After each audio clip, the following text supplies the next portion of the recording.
DVD Era TV back at y'all with another one live from the dirty section of YouTube. Y'all know the slogan. Today we gonna talk about the 50 Cent and how Rell back and forth. Now let's get into it.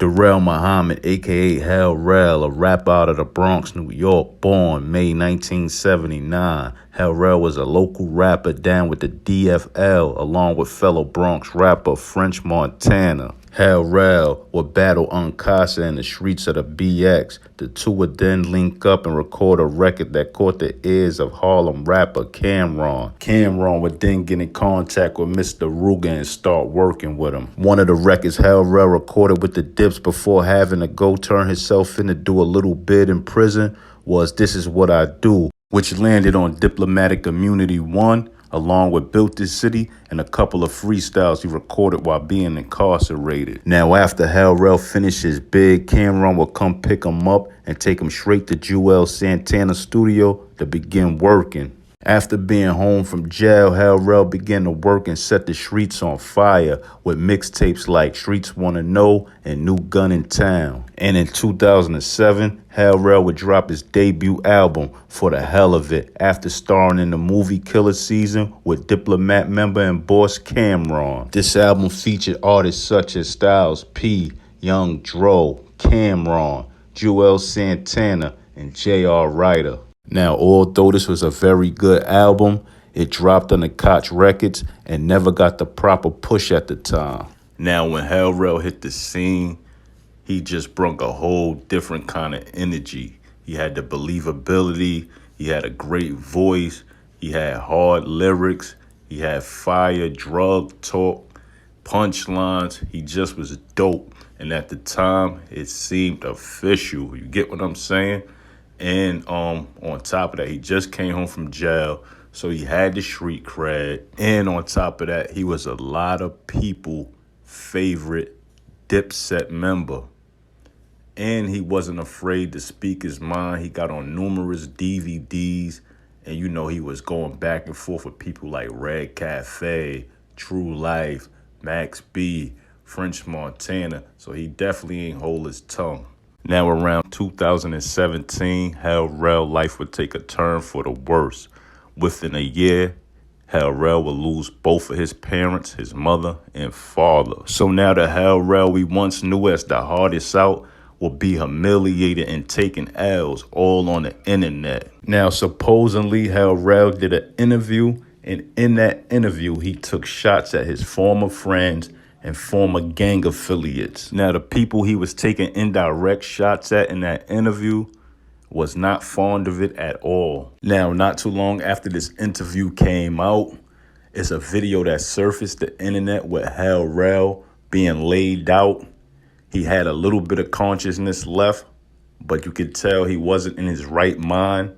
Some people say he was drunk, but rumors has it that someone put hands on him and knocked your boy down. Now, it was hard to believe someone actually put hands on Rell because of his street reputation.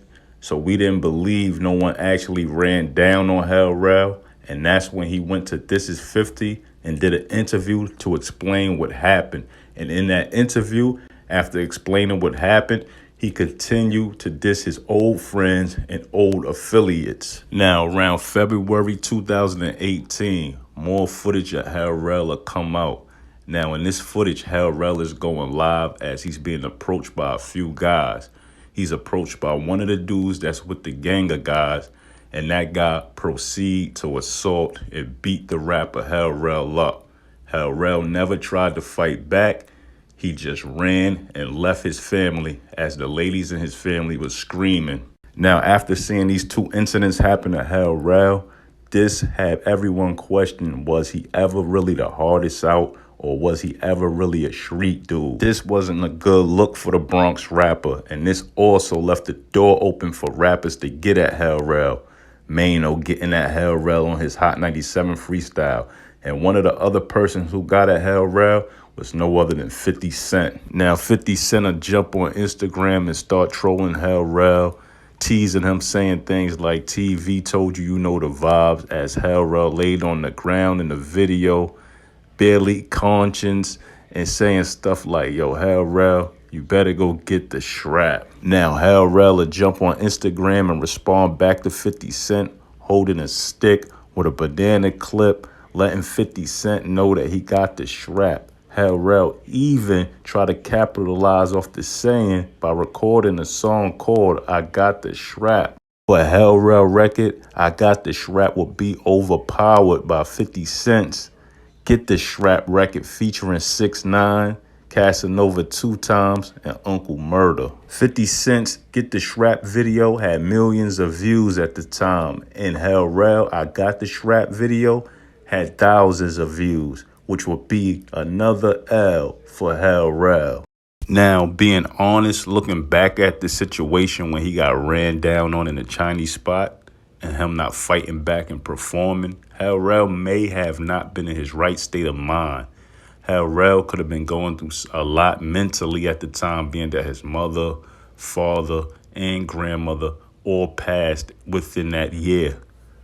Hell Rell might not have been here mentally to even fight back. Get in that comment section and let me know what y'all think. Do y'all think Hell Rell was going through something mentally so he didn't have no fight in him? Or he just got exposed for not really being the gangster that we thought he was?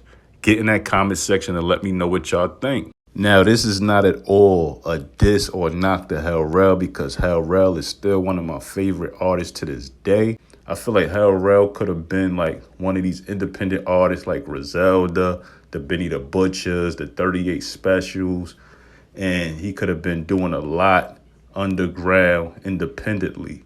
But it seemed like somewhere down the line he dropped the ball. But anyway, let me know what y'all think. Like, comment, subscribe, hit that notification bell, and I'm out.